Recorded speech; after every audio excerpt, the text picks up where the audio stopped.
Voilà, donc je vais passer la parole tout d'abord à Jean-François Cessy, qui va se présenter rapidement, qui nous vient de Pau et qui va nous parler, en tout cas nous interroger, ou s'interroger sur, après tout, pourquoi ne pas revoir nos méthodes pédagogiques. Jean-François, peut-être tu veux rester... Non Jean-François, à toi. Merci Pascal. Vous m'entendez? Oui. Ça marche? Il n'est peut-être pas très sensible. Mesdames, Messieurs, chers collègues, bonjour. On va s'échauffer en parlant effectivement de pédagogie à l'ère du numérique pour définir un cadre autour du jeu sérieux et de manière plus large autour de l'apprendre en jouant. Bon, il y a différentes formes de l'apprendre et je vous affiche ici quelques principes pédagogiques de l'apprendre que je vous laisse consulter. Et par exemple, on peut faire une séance avec un groupe d'enseignants autour d'un atelier d'échange de pratiques, par exemple, où on leur fait commenter ces principes pédagogiques issus de Serge Talbot et Claude Savard. Et il en ressort donc des mots-clés. Et ces mots-clés sont intéressants à traiter dans nos pratiques pédagogiques. Alors je vous en ai mis quelques-uns ici, on va passer rapidement puisque le temps est compté. Alors par exemple, si on prend le principe pédagogique de l'apprendre qui dit que l'apprendre repose sur un climat de travail propice et agréable. Ce que l'on entend parfois dire par les enseignants quand ils analysent leurs pratiques, c'est des mots-clés qui sont assez forts, tels que sanction, punition, note de conduite, erreur, stigmatisé. Alors on va reprendre rapidement les 5 premiers principes de l'apprendre. Comme ces deux-là, l'apprendre est une décision volontaire et l'apprendre demande de l'effort. Or, ce que l'on constate, c'est que le plus souvent, le système éducatif ancre des habitudes de passivité et d'inattention. Alors, bien sûr, il faut distinguer cours et cours. On a tous eu de très bons cours, on a tous eu des cours où on s'est un petit peu plus ennuyé. Donc il ne faut pas dresser non plus un portrait trop négatif, mais disons se mettre dans une vision de progrès en matière de pédagogie. Et là, je dirais que le numérique facilite le passage à l'action et le questionnement individuel, c'est-à-dire la manière d'adresser de manière individuelle chaque étudiant. Donc c'est un puissant facilitateur. Si on prend le principe de l'apprendre, l'apprendre se réalise par le sens ou l'apprendre part de l'expérience. Alors je vous ai mis une vidéo que je vous laisse regarder, qui est une conjecture du théorème de Pythagore. Alors peut-être que ça vous renvoie, enfin sans doute même vers des souvenirs lointains. Et cette vidéo, elle est intéressante parce que ce que l'on constate, c'est qu'auprès de certaines personnes, elle est d'une limpidité très forte et très génératrice de sens. Et à la limite, on pourrait faire l'expérience de vous demander si vous trouvez qu'elle est éclairante en levant la main. Alors ne la levez pas si vous ne trouvez pas qu'elle illustre de manière absolument parfaite l'équation qui est à côté et le théorème de manière globale. Donc levez la main les personnes qui trouvent cette vidéo superbe. Bon, oui, c'est-à-dire si elle apporte le sens pour lequel elle est prévue. Donc on voit que c'est assez mitigé quand même, a priori une moitié de salle, je ne sais pas si ça a été filmé, dénombré, est-ce qu'on a cette performance assez gamine? Mais bon, donc tout ça pour dire qu'un médium pédagogique, il peut être générateur de sens, mais pas forcément tout seul. Et là, cette vidéo, effectivement, elle peut être génératrice de sens, mais avant, elle nécessite une phase d'explication sur la surface d'un carré. Et là, ça n'y est pas. Et donc, pour certains, on a un obstacle. Donc attention à la manière de générer du sens, mais de manière générale, nos enseignements sont trop en silo, et donc on n'a pas le sens qui se communique et qui fait vase communicant entre les matières, et on est parfois trop dans la théorie et pas assez connecté avec le vécu de l'étudiant. Donc ce que les Anglais appellent, avec une image que j'aime bien, le « to bring knowledge to life ». Et il faut bien comprendre qu'avec le numérique, on peut enrichir nos pédagogies, et c'est dommage de s'affranchir de ça, puisque notre rapport au monde change avec le numérique. Il nous permet d'accéder à une phénoménologie bien plus prégnante qu'avant, puisqu'il est un puissant générateur de sens, et notamment en simulation, en jeu sérieux, etc. Et vous le savez, en robotique pédagogique aussi, on le abordera peut-être pendant les questions. Si je prends le principe pédagogique de l'apprendre, l'apprendre se construit à partir de son style dominant. Alors là, on a beaucoup de on va dire, de controverses hein, sur ces sujets. Et bon, en médecine, vous êtes d'autant plus concerné par l'aspect neuro, donc neuroéducation, neurosciences. Et d'un côté, entre, par exemple, des chercheurs comme Steve Masson, qui viennent de sortir des résultats autour de ce qu'ils appellent les neuromythes, c'est-à-dire des choses qu'on véhicule, comme quoi ça aide à apprendre, etc., comme par exemple des personnes cerveau gauche ou cerveau droite, certaines seraient plus habilitées ou aptes à apprendre certaines choses. Bon, ça, ce serait considéré comme un neuromythe par ce genre de chercheurs. Puis de l'autre côté, on a des gens comme Howard Gardner qui nous parlent d'intelligence multiple.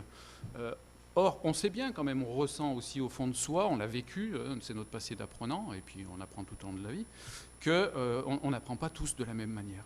Simplement, la science n'a pas fini, s'en est pas encore sorti de ça, de manière à le mettre en évidence. Donc, pour l'enseignant, ça nécessite de prendre du recul, avant de s'engager dans des pédagogies qui ne seraient pas forcément toujours bien étayées. Mais quoi qu'il en soit, la direction à suivre, ce serait quand même l'individualisation. Comment je peux atteindre l'individualisation la plus parfaite avec mes étudiants et quelque part adresser chacun d'eux? Donc là, une fois de plus, le numérique est un puissant facilitateur. Hein. La pédagogie à l'ère du numérique, c'est ça, c'est comment j'intègre dans ma pédagogie une amplification numérique, en fait.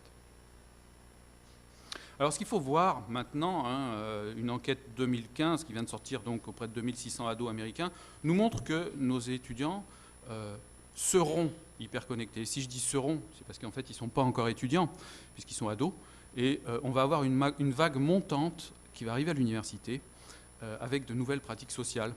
Et ces pratiques sociales sont que le loisir est numérique, puisque si on enlève 9 heures plus le temps scolaire, on voit que ça ne laisse plus beaucoup de temps pour dormir.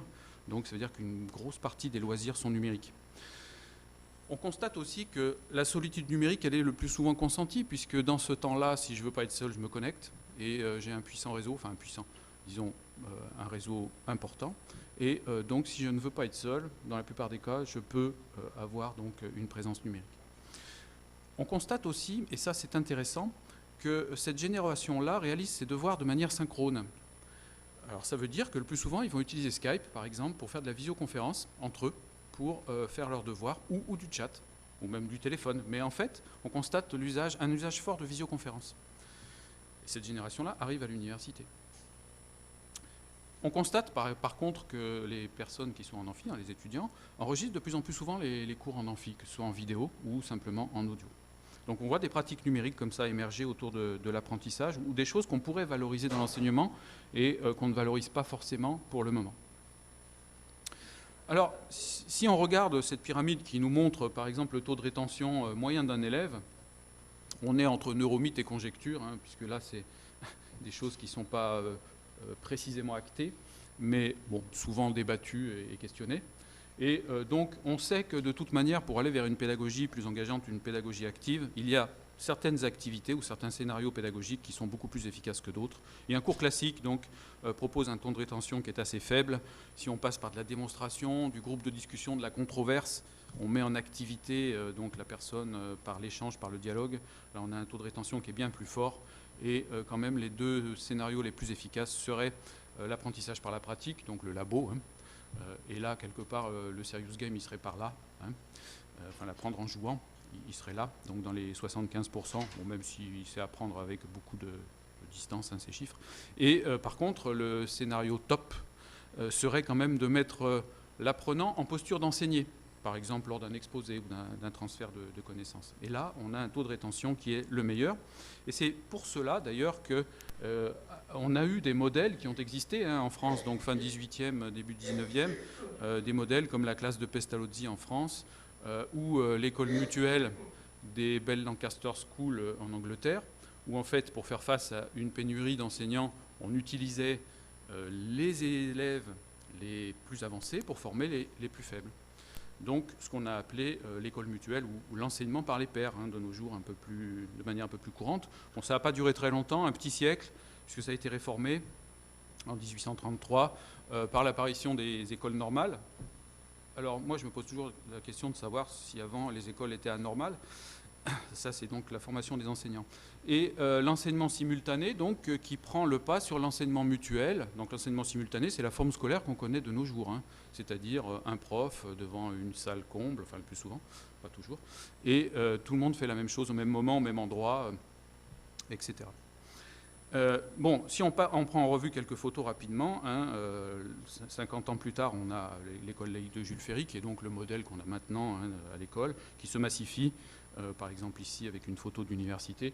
Bon, très sympa, si on le regarde de près, les gens ont l'air d'être heureux là, d'apprendre. Et puis l'omniprésence du papier qui est intéressante, puisque si on ajoute encore 50 ans, je vous ai fait un saut à chaque fois de 50 ans, l'université de nos jours, ça peut être ça. Alors c'est peut-être un peu sombre la photo, mais bon, on voit que le papier, il a une autre forme maintenant, une forme un petit peu plus interactive. Voilà. Et alors, là c'est le recto, vue de verso, bon, ça ne change pas grand-chose. On a un joli panoptique ici, bon, qu'on peut dire taylorien, puisque effectivement on fait quand même de la formation de masse, et quelque part on sait que masse et qualité ne sont pas forcément des choses qui vont très bien ensemble. Et on voit d'ailleurs la jeune femme, la première au premier plan, là, de dos, qui se tire les cheveux et qui a les jambes de travers, parce qu'elle est loin de la source de l'apprendre, et en fait elle est loin d'apprendre quelque part. Alors, bon, pour autant, il ne faut pas dramatiser, c'est juste des constats un petit peu rigolos, etc., qui nous questionnent et qui nous permettent d'en tirer certaines conclusions. Si on voyage un peu, une classe au Laos, voilà à quoi ça peut ressembler. Et il est clair que là, parler de pédagogie et de numérique, c'est un petit peu décalé. Donc on pourrait dire, pour conclure sur cette image, que pédagogie et numérique, c'est quand même des problématiques de pays riches. Et on est bien content d'avoir ces problématiques. Alors, plus proche de nous, puisque ça c'est en France, l'école 42, qui est l'école de Xavier Niel. J'imagine que vous la connaissez, à l'opposé donc de la classe du Laos, c'est pour ça que je vous l'ai mis, d'un côté 4 bouts de bois, de l'autre côté 50 millions d'euros, donc une classe expérimentale, faite par quelqu'un qui a une vision et des moyens, bien entendu, Xavier Niel, c'est le PDG de Free, et donc il monte une école superbe avec tous des principes possibles et imaginables qui sont innovants pour former une classe d'étudiants, alors c'est à l'informatique là, avec des principes totalement étonnants. Alors, je n'ai pas trop le temps de vous les détailler, mais peut-être dans les questions si ça vous intéresse. En tout cas, c'est ce qui ressemblerait le plus à l'école mutuelle, l'enseignement par les pairs, pas de profs, etc. Donc, qu'est-ce qu'on peut faire? Alors, on peut se poser la question d'imaginer quelques clés à mettre en place dans nos classes. On pourrait commencer, par exemple, par diminuer tout simplement la prise de notes. On a des moyens maintenant de suppléer à ça. Alors on verra pourquoi tout à l'heure aussi. Ça nous permettrait d'augmenter la disponibilité de l'élève et sa concentration.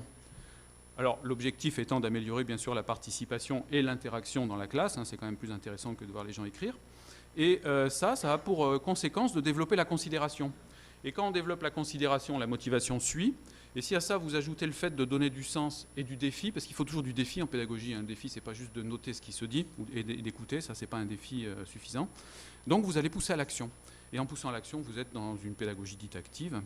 Alors, pour vous situer un peu ça par rapport à un cadre scientifique, Jonati, qui est un chercheur néo-zélandais, a fait une méta-analyse de 50 000 enquêtes. Alors, je ne sais pas si mes chiffres sont actuels, mais bon, ça vous montre un petit peu l'ampleur du projet. 50 000 enquêtes pour 250 millions d'étudiants concernés, je crois. Donc, un truc absolument énorme au niveau de la planète, bien entendu. Et il a dressé une liste de critères qui donc sont signes de qualité dans la pédagogie et dans l'apprendre, c'est-à-dire des critères qui influent la qualité de l'apprentissage. Les deux critères les plus élevés, c'est-à-dire qui ont le plus d'impact sur l'apprentissage, sont l'interaction avec une vision feedback, je vais y revenir, et l'amélioration de la considération, c'est-à-dire que l'élève se sente considéré et qui est quelque part un lien un peu humain quand même, non pas trop distants, mais qui sentent de la considération dans leur manière de travailler et d'apprendre. Donc le feedback, donc critère numéro 2 de Jonati, c'est ce qu'on a dans un serious game. Si vous regardez bien dans un jeu, qu'est-ce qui est bien dans un jeu? C'est qu'au fur et à mesure du jeu, par l'essai-erreur permanent, j'ai un feedback permanent que je n'ai pas en classe. En classe, en fait, j'ai des feedbacks très peu fréquents. Parfois, c'est juste à la fin du semestre quand je fais un examen. Et ça ne permet pas d'apprendre, puisque la chose la plus importante, et Jonati l'a démontré, qui permet d'apprendre, c'est avoir du feedback, un feedback régulier. Et ça, pour ça, le serious game est parfait. L'apprendre en jouant de manière générale. J'essaie, je me plante, je corrige. Alors, ce qui est intéressant aussi, c'est que quand on donne du sens et du défi, on pousse à l'action.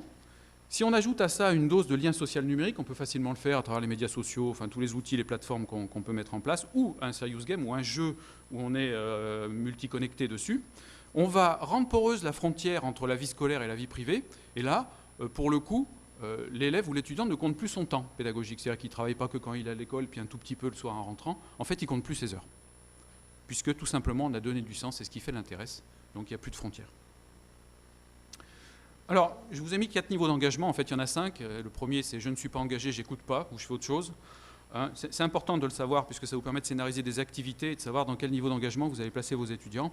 Le premier, c'est le niveau passif. C'est celui, malheureusement, dans lequel ils sont quand ils écoutent. Mais déjà, ils écoutent, d'accord? Parce qu'avant ça, ils n'écoutent pas.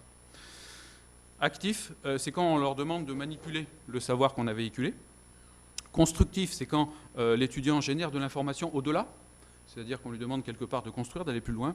Et interactif, c'est quand on les met à plusieurs. Donc enfin, là, on est dans du travail en groupe, collaboratif. Et par le dialogue et la co-construction, on donc développe son apprentissage. Pardon. Alors, idem, il est intéressant aussi de savoir, par exemple, quand vous faites un jeu ou une activité pédagogique, que certaines connaissances sont plutôt primaires, d'autres secondaires, et qu'on peut les traiter de manière différente, tout simplement parce que dans la première catégorie, qui sont des connaissances plutôt adaptées à l'environnement, le social, le vivant, le physique, on n'a pas d'effort à faire pour apprendre. L'apprentissage est très rapide et il n'a pas besoin de motivation spécifique, si ce n'est une motivation éventuellement intrinsèque. Et notamment, c'est ce qui se passe quand on apprend par le jeu, puisque l'être humain, mais l'être de manière générale, l'animal aussi, apprend en jouant. Et donc, on est conditionné, dans ce cas-là, pour apprendre facilement. C'est-à-dire que dans cette forme d'apprentissage par le jeu, en fait, l'apprentissage est facile. Et donc, en fait, quelque part, vous les projetez, quand vous les faites jouer sur des connaissances qui pourraient être aussi secondaires, dans une forme d'apprentissage facile, parce qu'on a quelque part ce vécu-là, qui est, quand je joue, j'apprends sans trop forcer. Voilà. Donc, le défi, c'est quelque part de faire du secondaire dans une forme d'apprentissage plutôt primaire. Donc, les connaissances secondaires, en 2 mots, c'est là où vous devez faire un effort conscient sur la durée, dans la répétition, avec une motivation qui est le plus souvent extrinsèque. Donc là, vous avez besoin d'être accompagné. Alors, si on compare 2 formes de pédagogie, la pédagogie classique versus la pédagogie active, l'un, on l'appelle le plus souvent le cours transmissif, l'autre interactif. Donc, dans la première forme que vous connaissez bien, on a un enseignement qui est linéaire, chapitre par chapitre, qui se déroule le plus souvent en classe, en amphi, totalement centré sur l'enseignant, tel que ce que je suis en train de faire. Voilà, donc ça, c'est un cours transmissif, désolé. Donc, basé sur l'instruction collective, donc tout le monde fait la même chose au même moment, ou pas, mais disons est censé en tout cas. On distille de la connaissance et pour ça, on utilise un enseignant qui est un transmetteur. Donc, forme de pédagogie classique et scénario le plus souvent répétitif. Je vais y revenir, vous allez voir la diversité qu'on peut mettre dans un scénario pédagogique. De l'autre côté, on a un scénario qui, lui, peut être hyper lié, c'est-à-dire plusieurs modules qui tournent en même temps dans la salle, et puis on ne les fait pas forcément dans l'ordre, et puis des groupes tournent dans les activités. Ça peut se passer en tout lieu, y compris à distance, et on a de plus en plus affaire à cette notion de formation en tout lieu, y compris dans des tiers-lieux. Donc la formation est pour le coup centrée sur l'apprenant. Je m'intéresse à mon étudiant. Qu'est-ce que je peux lui faire pour qu'il apprenne ça, et non pas qu'est-ce que je vais faire moi pour qu'il apprenne. C'est ça le changement de paradigme et de posture. Alors là, on travaille en général par la construction et la découverte, c'est-à-dire je fais travailler mes étudiants à découvrir le savoir. C'est donc le plus possible individualisé. Ça va développer la métacognition plutôt que juste le transfert de connaissances, et ça c'est très très puissant dans une société de nos jours où on nous demande d'être créatif. C'est pas juste assimiler de la connaissance, mais bien développer de la cognition. Et pour ça, on a besoin d'un enseignant qui va jouer aussi le rôle de tuteur, de facilitateur et surtout de scénariste, c'est-à-dire il faut être fin dans la manière de scénariser, et vous savez bien ça, vous, dans le jeu sérieux, puisque le jeu, son défi, c'est d'avoir un scénario qui est quand même engageant et proche de l'alignement pédagogique souhaité. Donc d'un côté, pédagogie classique, l'autre côté, pédagogie active, qui prétend avoir un scénario varié, et je vais vous le prouver. Varions les plaisirs et les scénarios. Vous savez que quand on fait toujours la même chose ou quand on mange toujours la même chose, c'est pas drôle. Alors pourquoi on ferait ça avec nos étudiants? Pourquoi on ferait toujours la même chose? Je vous pose la question. Donc à gauche, le plus souvent dans un cours classique, ce qui se passe, c'est le cours magistral, c'est-à-dire la forme qu'on est en train d'avoir, les exercices d'application, l'évaluation sommative, c'est-à-dire à la fin, je mets une note, qui est souvent d'ailleurs une note sanction. Et on peut ajouter à ça de la démonstration, du travail en équipe, du laboratoire, c'est-à-dire les TP, et des ressources du milieu, de la visite scolaire. Donc ça, c'est ce qu'on constate le plus classiquement quand on fait des enquêtes. C'est ce qui est utilisé par un gros pourcentage d'enseignants. Et à ça, on pourrait ajouter des formes en pédagogie active. On va avoir tout ce que je viens de dire, hein, puisque l'un ne s'affranchit pas de l'autre. C'est pas je fais autre chose, c'est je fais en plus de l'enseignement par les pairs, beaucoup, hein, de l'apprentissage coopératif, de l'apprentissage par problème, de l'étude de cas. Alors je ne vous les lis pas tous, mais je vais insister sur ceux que j'ai mis en noir, puisque c'est spécifique pour aujourd'hui. Par exemple, le jeu de rôle, le serious game, les tournois, faire des tournois, hein, quelque part en classe, c'est facile à faire et c'est très stimulant. Faire de la simulation, bien entendu, pour tout ce qui est impossible à voir ou à imaginer ou à réaliser pour des questions de coût ou de danger. La robotique pédagogique, sur laquelle on peut revenir, et l'évaluation formative, c'est-à-dire le feedback permanent qu'il faudrait engager avec nos étudiants pour qu'ils apprennent. Alors, on va illustrer encore un petit peu ça, hein, en détaillant notamment la démarche. C'est-à-dire que, toujours dans notre pédagogie classique, on a le plus souvent une démarche qui est déductive. Alors la démarche déductive, on s'est un peu bougé sur le PowerPoint, on a fait une conversion tout à l'heure.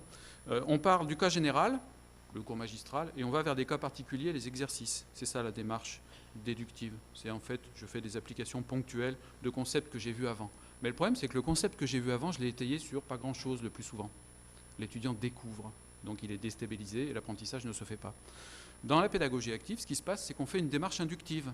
C'est-à-dire qu'on part de cas particuliers sur lesquels on fait travailler l'étudiant, on le fait découvrir, des cas particuliers, et il va essayer de conceptualiser ça par plusieurs cas particuliers pour aller vers le cas général. C'est ça qu'on appelle la découverte. Et au fur et à mesure, en fait, c'est un enseignement qui s'étaye lui-même. Puisque quand j'en arrive au concept, j'ai des exemples sur lesquels appuyer ces concepts, puisque je les ai travaillés juste avant. Et donc là, on constate un taux de rétention qui est bien supérieur, donc une démarche qui est bien plus efficace pédagogiquement, mais qui pose un souci, et ce souci, en fait, c'est l'enseignant.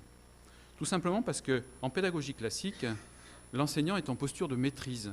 C'est-à-dire que comme le cours est assez répétitif dans sa forme, d'année en année, l'enseignant le maîtrise dans ses moindres minutes.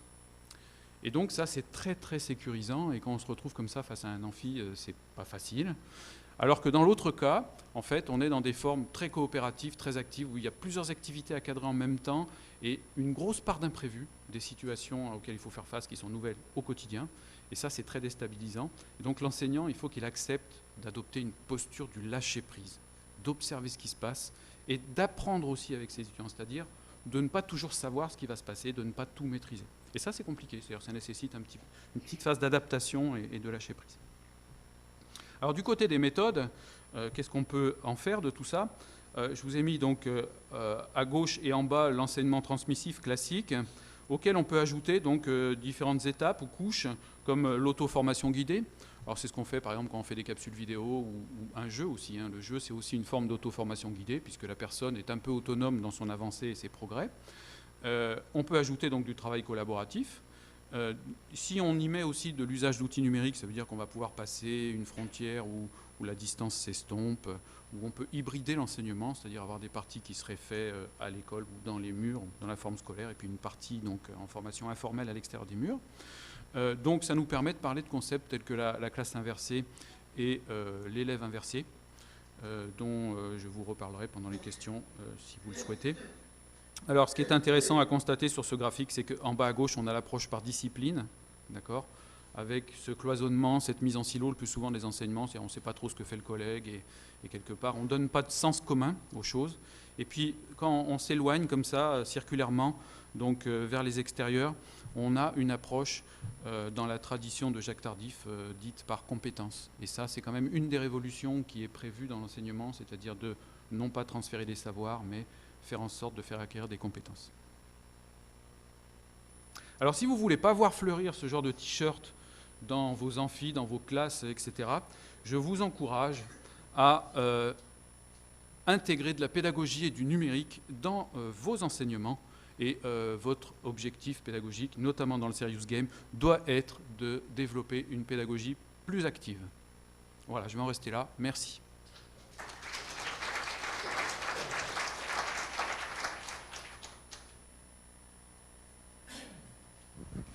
Merci Jean-François. On a peut-être le temps de quelques questions. Oui, tu restes là. Est-ce qu'il y a quelqu'un qui veut... David.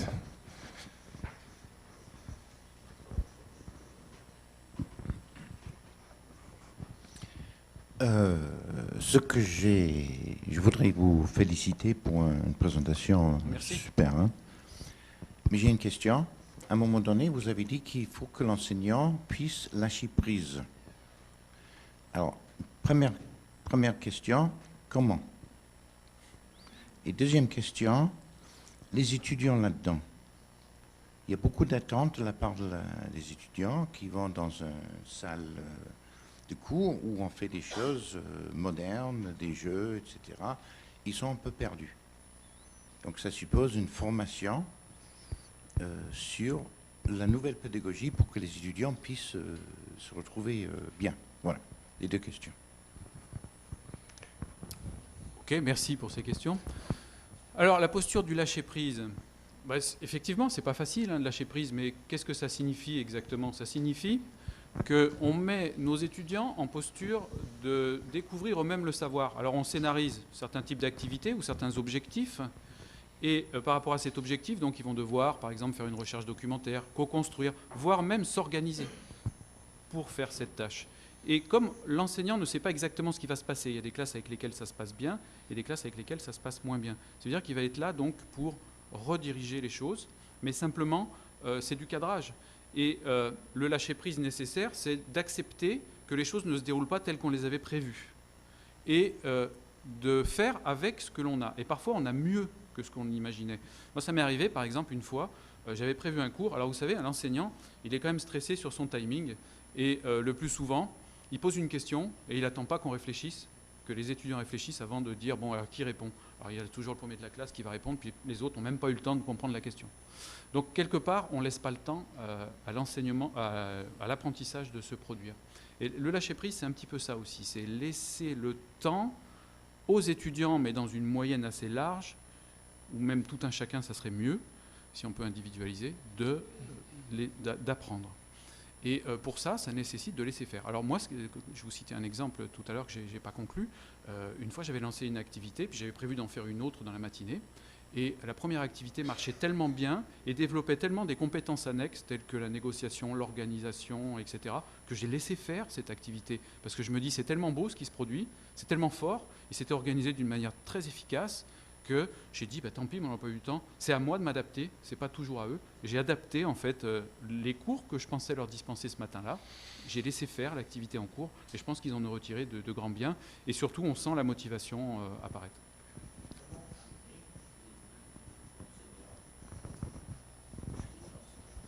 Il faut les former. Alors je pense que c'est petit à petit, en faisant de l'échange de pratiques, en montrant des scénarios qui ont été mis en place, où en fait la pédagogie est active, hein, comme par exemple, plutôt que de faire un cours magistral, c'est essayer de faire travailler l'étudiant sur certaines formes de découverte de ce savoir.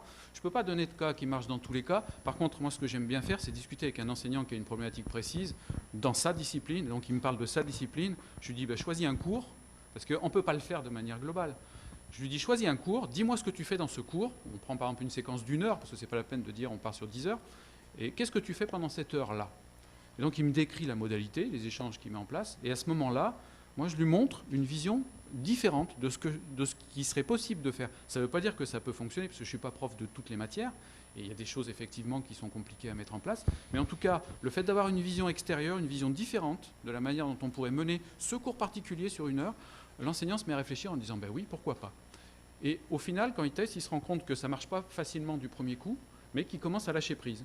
Et dans cette forme de lâcher-prise, c'est-à-dire que ce n'est pas lui qui maîtrise tout le temps, c'est l'étudiant qui vient à lui et qui vient s'auto-construire. Il se rend compte que, en fait, au lieu d'avoir 2-3 qui travaillent, tout le monde est assez actif et quelque part, il se met à réfléchir différemment dans sa pédagogie. Donc c'est à partir d'exemples très concrets, très pratiques, donc sur une séquence vraiment précise, où on change la modalité pédagogique, que l'enseignant se met à réfléchir. Alors il peut le faire par lui-même aussi, hein, bien entendu. Hein. Alors il avait une deuxième question, c'était comment rassurer les étudiants? Mais répondre à cette question, ça veut dire partir du postulat que l'étudiant a besoin d'être rassuré. Et en fait, ce qui se passe, c'est que l'étudiant, le plus souvent, il a l'habitude de ce qui va se passer. Il rentre, il sait qu'il s'assoit, toujours à la même place, et il va avoir à peu près toujours le même scénario en face. Si, quand il s'installe, déjà, vous proposez quelque chose de différent, ils sont interpellés. Qu'est-ce qui se passe là ce matin? On me demande d'agir, de me mettre en groupe, de réfléchir, de chercher de l'info. Mais c'est bizarre. Bon, alors je ne dis pas que ça ne se passe jamais, hein. disons, imaginez que vous êtes dans une posture plutôt magistrale habituellement dans une forme de cours, et puis que vous changez ses habitudes. C'est de ça que je parle. Je ne dis pas que tous vos copains ou vos collègues font ça. Dans cette forme-là, l'étudiant est interpellé, et donc, quelque part, il réfléchit différemment. Et je ne pense pas qu'il ait besoin d'être assuré. Il se dit, tiens, c'est engageant, voyons. Donc, ça dépendra de l'activité, en fait. Faites confiance à vos étudiants pour réagir positivement par rapport à de la nouveauté et à un scénario qui sera engageant. Notamment dans le serious game, vous savez que ça fonctionne plutôt bien. Ils vont y aller avec de la curiosité. Maintenant, si le jeu n'est pas engageant, effectivement, ils ne vont pas y rester. C'est comme la pédagogie. Encore une question et puis ensuite... Oui, bonjour. Alors moi, je m'intéresse beaucoup à ça aussi. Dans un institut de formation soins infirmiers, on ne le fait pas actuellement, mais j'aimerais y venir, bien sûr, en tant que cadre formatrice. Et je me posais la question, vous parliez de petits tournois qui rend encore ça plus dynamique et plus, je pense, intéressant pour nos étudiants. Comment vous organisez ces tournois? C'est en réseau, c'est en ligne, vous faites comment?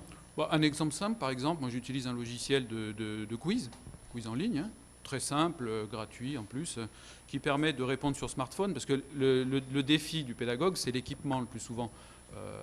Donc moi je mise sur la mobilité, c'est-à-dire je fonctionne avec le BIOD, hein, le Bring Your Own Device. Donc venez avec ce que vous avez, il y en a qui sortent des tablettes, des téléphones le plus souvent, ou leurs ordis.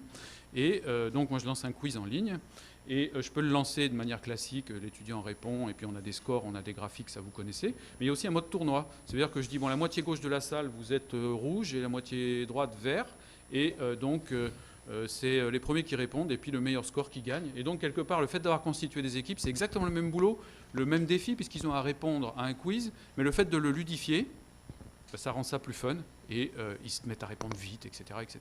C'est tout bête, hein, c'est juste un exemple. Là, en l'occurrence, c'était Socrative, si vous voulez le regarder. C'est un logiciel de quiz en ligne, mais il y en a plein. Absolument, oui. Bien. Écoutez, merci encore, Jean-François, de cette merci à vous. Présentation un peu rapide, déstructurante. Et puis, on va passer la parole à Stéphane Darboni, qui nous vient de Rouen, qui a, on va dire,